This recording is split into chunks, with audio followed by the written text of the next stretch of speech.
नमस्कार दोस्तों। प्रस्तुत है कृष्ण बलदेव वैद्य की लिखी कहानी मेरा दुश्मन।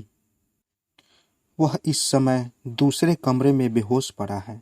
आज मैंने उसकी शराब में कोई चीज मिला दी थी कि खाली शराब वह शरबत की तरह गटगट पी जाता है और उस पर कोई खास असर नहीं होता। आंखों में लाल डोर से झूलने लगते हैं, माथे की सिकने पसीने से भीग कर दमक उठती है, होठों का जहर और उजागर हो जाता है और बस होशो हवास बदस्तूर कायम रहते हैं। हैरान हूँ कि यह तरकीब मुझे पहले कभी क्यों नहीं सूझी। शायद सूझी भी हो और मैंने कुछ सोचकर इसे दबा दिया हो। मैं हमेशा कुछ न कुछ सोचकर कई बातों को दबा जाता हूँ। आज भी मुझे अंदेशा तो था कि वह पहले ही घूंट में जायका पहचान कर मेरी चोर पकड़ लेगा, लेकिन गिलास खत्म होते होते उसकी आंखें बुझने लगी थी और मेरा हौसला बढ़ गया था। जी, मैं आया था कि उसी क्षण उसकी गर्दन मरोड़ दूं, लेकिन फिर नतीजों की कल्पना से दिल दहल गया। मैं समझता हूँ कि हर बुज़दिल आदमी की कल्पना बहुत तेज होती है, हमेशा उसे हर खतरों से बचा ले जाती है। फिर भी हिम्मत बांधकर मैंने एक बार सीधे उसकी ओर देखा। जरूर था, इतना भी क्या काम कि साधारण हालत में मेरी निगाहें सहमी हुई सी थी। उसके सामने इधर उधर फरफराती रहती है।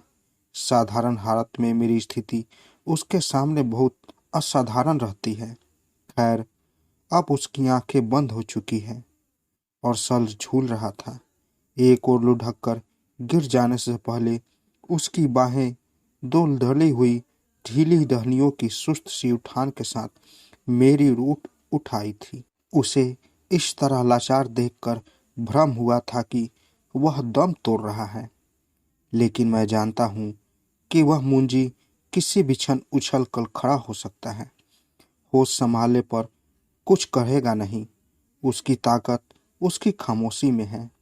बातें वह उस जमाने में भी बहुत कम किया करता था, लेकिन अब तो जैसे बिल्कुल गूंगा हो गया हो।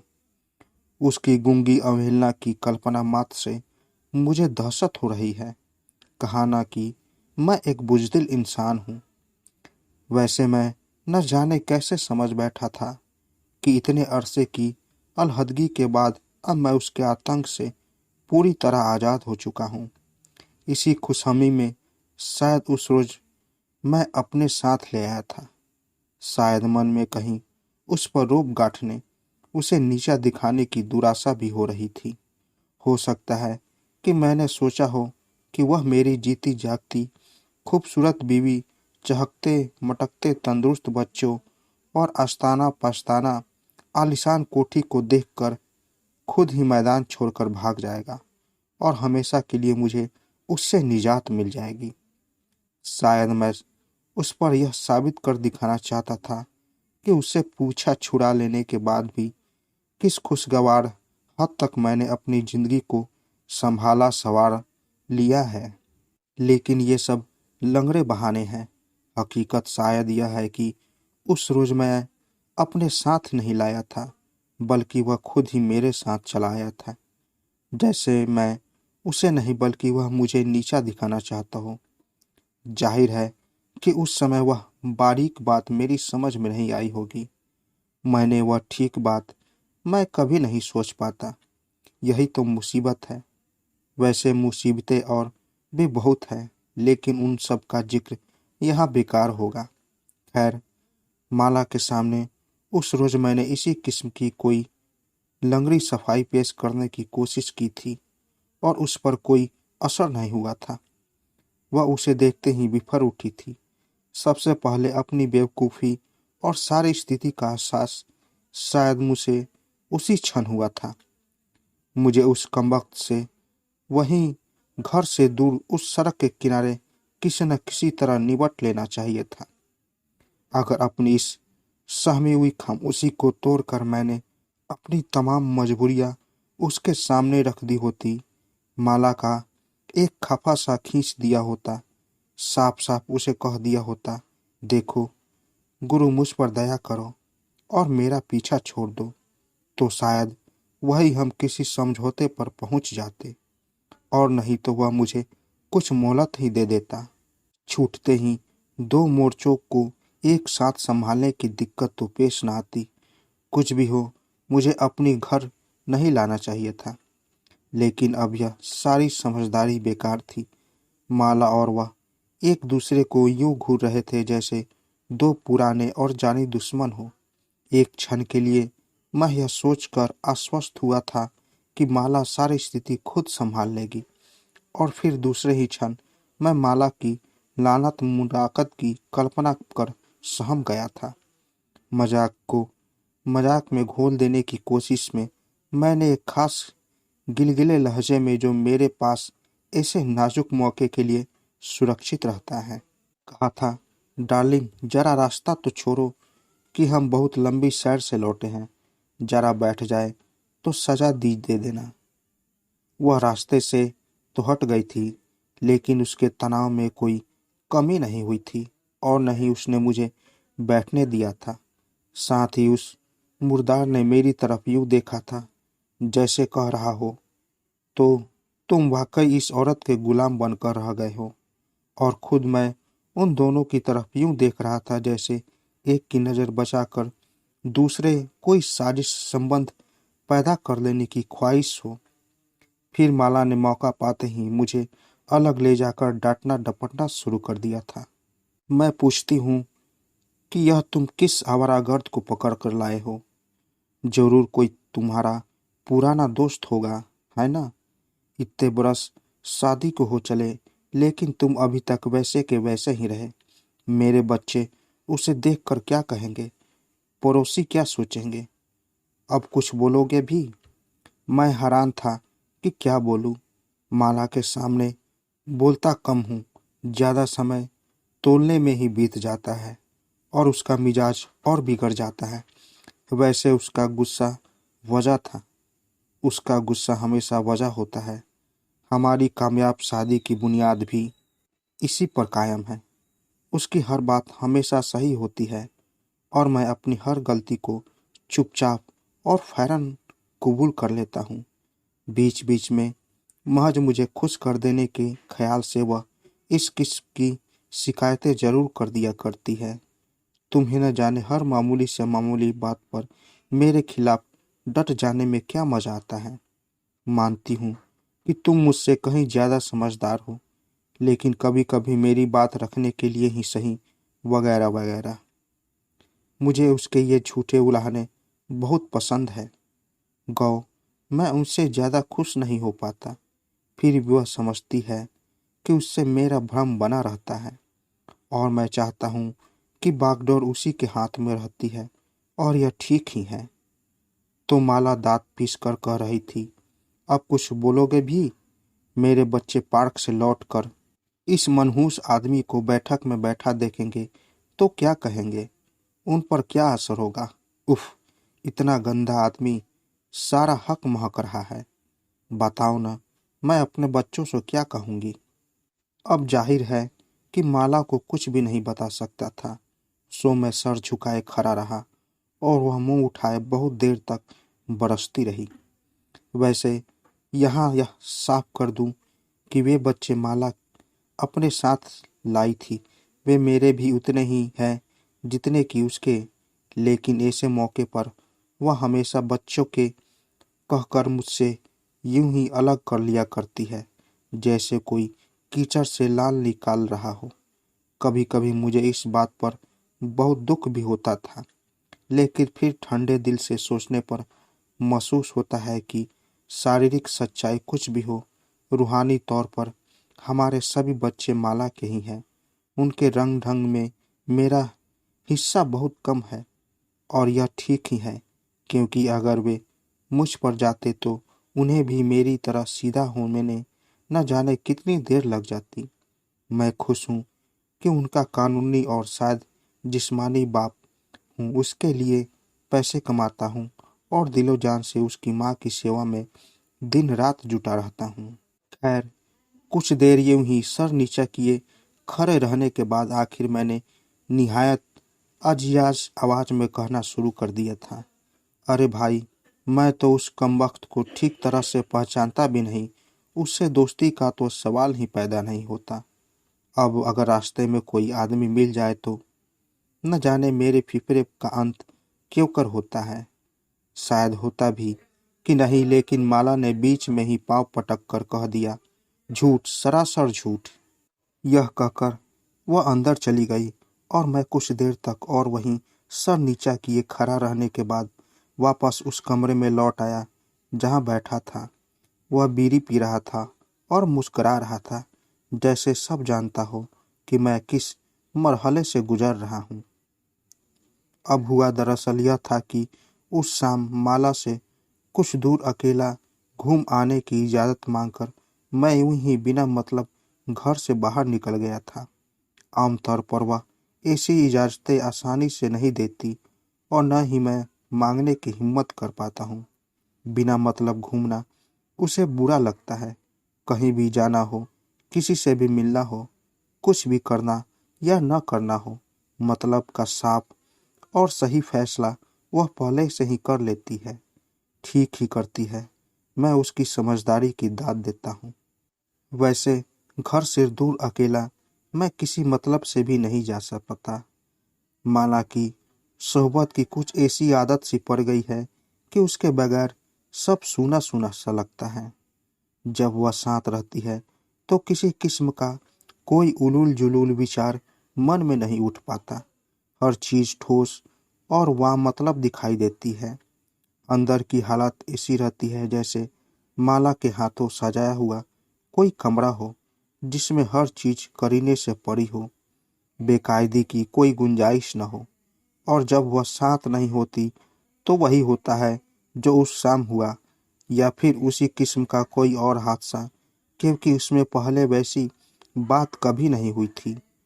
तो उस शाम न जाने किस धुन में मैं बहुत देर तक निकल गया था। आमतौर पर घर से दूर होने पर भी मैं घर ही के बारे में सोचता रहता हूँ। इसलिए नहीं कि घर में किसी किस्म की कोई परेशानी है।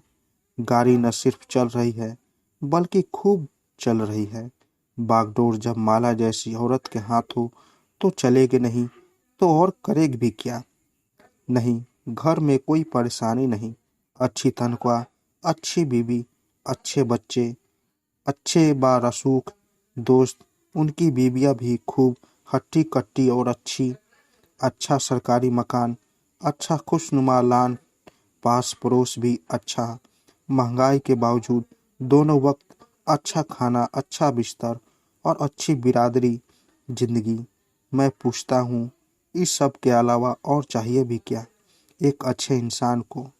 फिर भी अकेला होने पर घरेलू मामलों को एक बार उलट पुलट कर देखने से वैसा ही इत्मीनान मिलता है जैसा किसी भी सेहतमंद आदमी को बार बार आईने में अपनी सूरत देखकर मिलता होगा।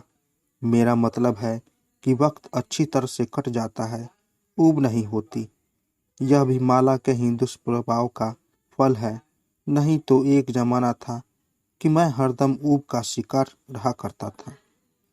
हो सकता है कि उस शाम दिमाग कुछ देर के लिए उसी गुजरे हुए जमाने की ओर भटक गया हो। कुछ भी हो, मैं घर से बहुत दूर निकल गया था और फिर अचानक वह मेरे सामने आ खड़ा हुआ था। महसूस हुआ था जैसे मुझे अकेला देखकर घात में बैठे हुए किसी खतरनाक अजनबी ने ही रास्ता रोक लेना चाहा हो। मैं ठिठक कर रुक गया था। उसकी सूती हुई आंखों से फिसल कर मेरी निगाह उसकी मुस्कुराहट पर जा टिकी थी, जहां अब मुझे उसके साथ बिताए हुए उस सारे गर्द आलूद जमाने की एक टिमटिमाती हुई सी झलक दिखाई दे रही थी। महसूस कर रहा था कि बरसों तक रुपोश रहने के बाद भी मुझे पकड़कर किसी के सामने पेश कर दिया गया हो। मेरा सर इस पेशी के ख्याल से दबकर झुक गया था। कुछ या शायद किसी ही देर हम सड़क के उस नंगे और आवारा अंधेरे में एक दूसरे के रूबरू खड़े थे। अगर कोई तीसरा उस समय देख रहा होता तो शायद समझता कि हम किसी लाश के सिरहाने खरे कोई प्रार्थना कर रहे हैं या एक दूसरे पर झपट पड़ने से पहले किसी मंत्र का जाप। वैसे यह सच है कि उसे पहचानने ही मैंने माला को याद करना शुरू कर दिया था कि हर संकट में मैं हमेशा उसी का नाम लेता हूँ। साथ ही यह यहाँ से दुम दबाकर भागने की ख्वाहिश भी मन में उठती रही। एक उड़ती हुई सी तमन्ना यह भी हुई थी कि वापस घर लौटने के बजाय चुपचाप उस कमबख्त के साथ हो लूं, जहां वह ले जाना चाहे चला जाऊं और माला को खबर तक न हो। इस विचार पर तब मैं भी भौचक्का हो गया था, चौंका और तभी तक हैरान हूं, क्योंकि आखिर उसी से पीछा छुड़ाने के लिए ही तो मैंने माला की गोद में पनाह ली थी।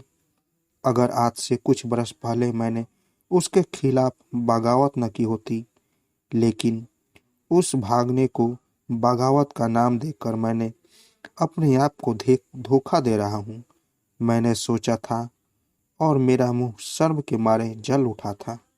उस हरामजादे ने जरूर मेरी सारी परेशानी को भांप लिया होगा। उससे मेरी कोई कमजोरी छिपी नहीं और उससे भागकर माला की गोद में पनाह लेने की एक बड़ी वजह यही थी। उसकी हंसी मुझे सूखे पत्तों की हैबतनाक खड़खड़ाहट सुनाई दे रही थी और वह खड़खड़ाहट में उसके साए में गुजरे हुए जमाने की बेशुमार बातें आपस में टकरा रही थी। बड़ी ही मुश्किल से आंख उठाकर उसकी ओर देखा था। उसका हाथ मेरी तरफ बढ़ा हुआ था। कसे हुए दांतों से मैंने उसकी आंखों का सामना किया था। अपना हाथ उसके खुरदुरे हाथ में देते हुए मैंने उसकी सांसें बदबूदार हरारत अपने चेहरे पर झेलते हुए मैंने महसूस किया था जैसे इतनी मुद्दत आज़ाद रह लेने के बाद फिर अपने आप को उसके हवाले कर दिया हो। अजीब बात है, एहसास से जितनी तकलीफ मुझे होनी चाहिए थी उतनी नहीं हुई थी। शायद यह भोगारा मुजरिम दिल से यही चाहता है कि उसे कोई पकड़ ले। घर पहुंचने तक कोई बात नहीं हुई थी। अपनी अपनी खामोशी में लिपटे हुए हम धीमे धीमे चल रहे थे, जैसे कंधों पर कोई लाश उठाए हुए हो। जब माला की डांट टपट सुन लेने के बाद मुंह बनाए मैं वापस बैठक में लौटा तो वह बदजात मजे में बैठा बीड़ी पी रहा था। एक क्षण के लिए भ्रम हुआ जैसे वह कमरा उसी का हो। फिर कुछ संभल कर उसे नजर मिलाए बगैर मैंने कमरे की सारी खिड़कियां खोल दी, पंखे को और तेज कर दिया। एक झुंझलाई हुई ठोकर से उसके जूते को सोफे के नीचे धकेल दिया। रेडियो चलाना ही चाहता था कि उसकी फटी हुई हंसी सुनाई दी और मैं बेबस हो उसे दूर हटकर चुपचाप बैठ गया। जी में आया कि हाथ बांधकर उसके सामने खड़ा हो जाऊं, सारी हकीकत सुनना कर कह दूं, देखो दोस्त, अब मेरे हाल पर रहम करो और माला के आने से पहले चुपचाप यहाँ से चले जाओ, वरना नतीजा बुरा होगा।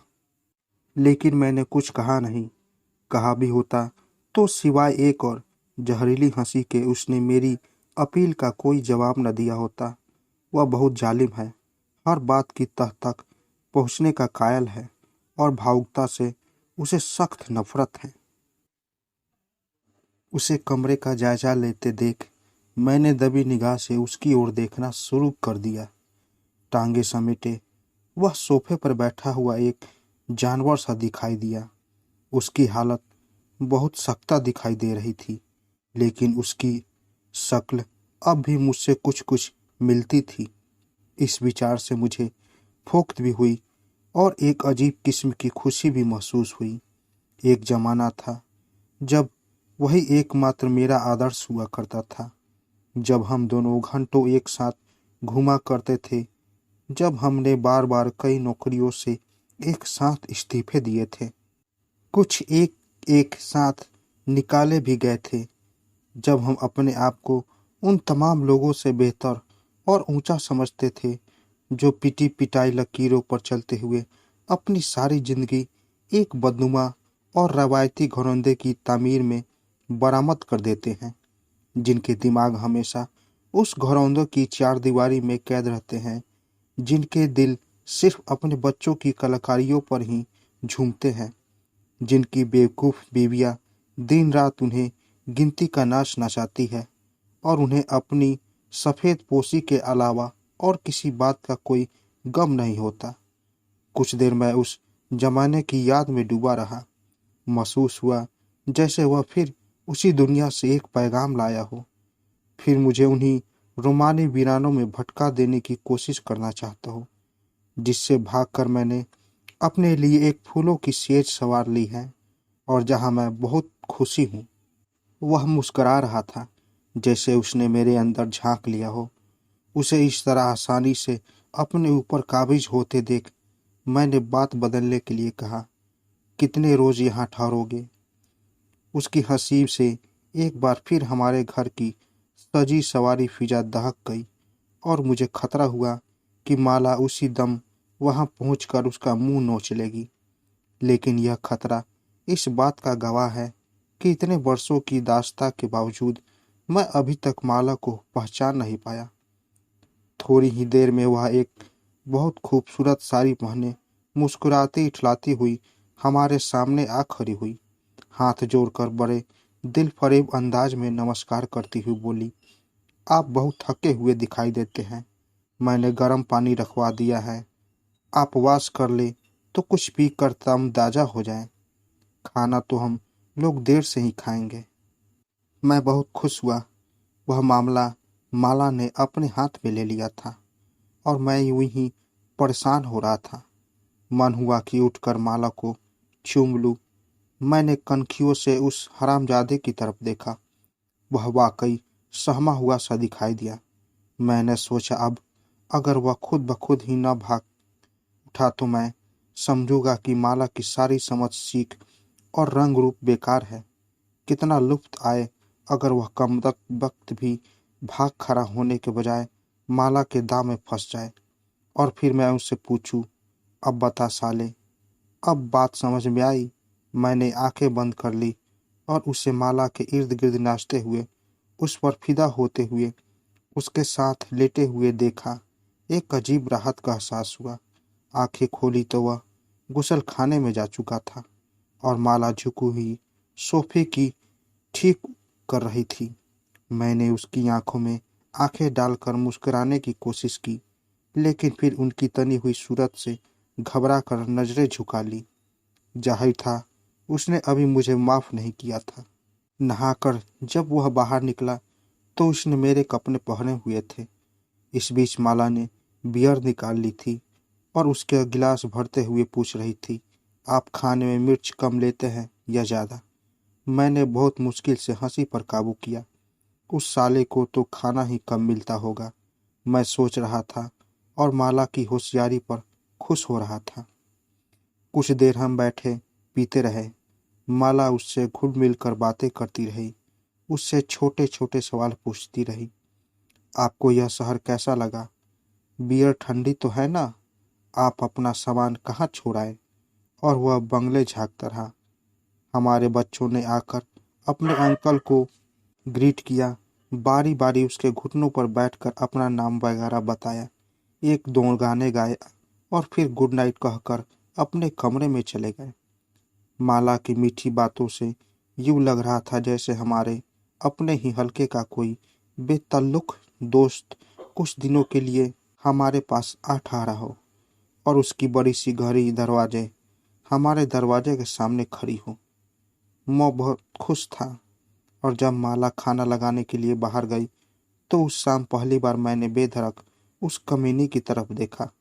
वह 3-4 गिलास बियर के पी चुका था और उसके चेहरे की जर्दी कुछ कम हो चुकी थी, लेकिन उसको मुस्कुराहट में माला के बाहर जाते ही फिर वही जहर और चैलेंज आ गया था और मुझे महसूस हुआ जैसे वह कह रहा हो, बीवी तुम्हारी मुझे पसंद है, लेकिन बेटे उसे खबरदार कर दो, मैं इतना पिलपिला नहीं जितना वह समझती है।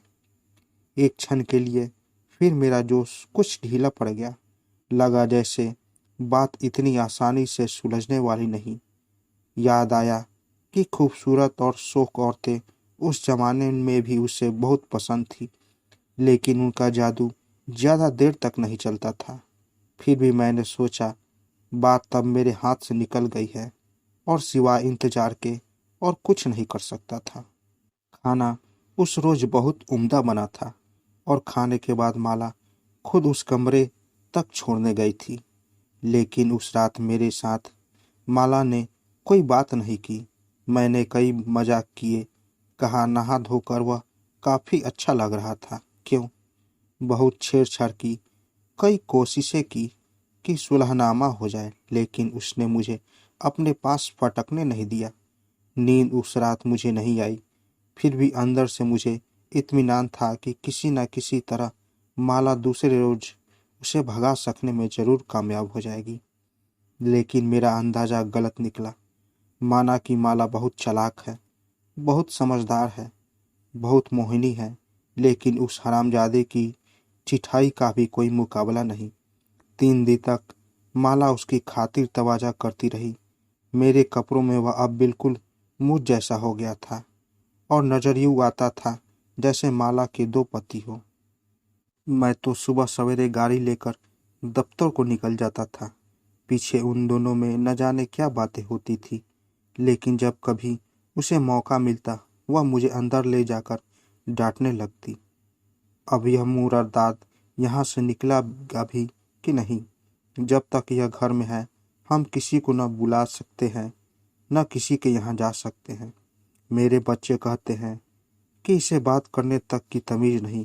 आखिर यह चाहता क्या है? मैं उसे क्या बताता कि वह क्या चाहता है? कभी कहता थोड़ा सब्र और करो, अब जाने की सोच रहा होगा। कभी कहता क्या बताऊं, मैं तो शर्मिंदा हूँ। कभी कहता तुमने खुद ही तो सर पर चढ़ा लिया है। अगर तुम्हारा बर्ताव रूखा होता तो। माला ने अपना बर्ताव तो नहीं बदला, लेकिन चौथे रोज अपने बच्चों सहित घर छोड़कर अपने भाई के यहाँ चली गई। मैंने बहुतेरा रोका, लेकिन वह नहीं मानी। उस रोज वह कमबख्त बहुत हंसा था, जोर जोर से, बार बार। आज माला को गए 5 रोज हो गए।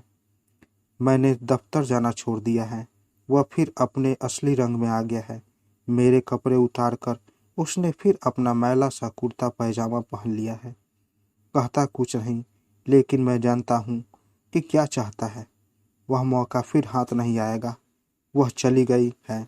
बेहतर यही है कि उसके लौटने से पहले तुम भी यहाँ से भाग चलो। उसकी चिंता मत करो, वह अपना इंतजाम खुद कर लेगी। और आज आखिर मैं उसे थोड़ी देर के लिए बेहोश कर देने में कामयाब हो गया हूँ। अब मेरे सामने 2 रास्ते हैं। एक यह कि होश आने से पहले मैं उसे जान से मार डालूं, और दूसरा यह कि अपना जरूरी सामान बांध कर तैयार हो जाऊं और ज्यों ही उसे होश आए हम दोनों फिर उसी रास्ते पर चल दे जिससे भागकर कुछ बरस पहले मैंने माला की गोद में पनाह ली थी। अगर माला इस समय यहाँ होती तो कोई तीसरा रास्ता भी निकाल लेती, लेकिन वह नहीं है और मैं नहीं जानता कि मैं क्या करूं। तो दोस्तों, कैसी लगी कहानी? अगर आप लोगों को कहानी अच्छी लगी हो तो मेरे चैनल को ज़रूर सब्सक्राइब करें और साथ साथ बेल आइकन को भी ज़रूर दबाएं, ताकि मेरी कहानी सबसे पहले आप तक पहुंचे। तो दोस्तों, मिलते हैं एक नई कहानी के साथ एक नए वीडियो में। तब तक के लिए नमस्कार।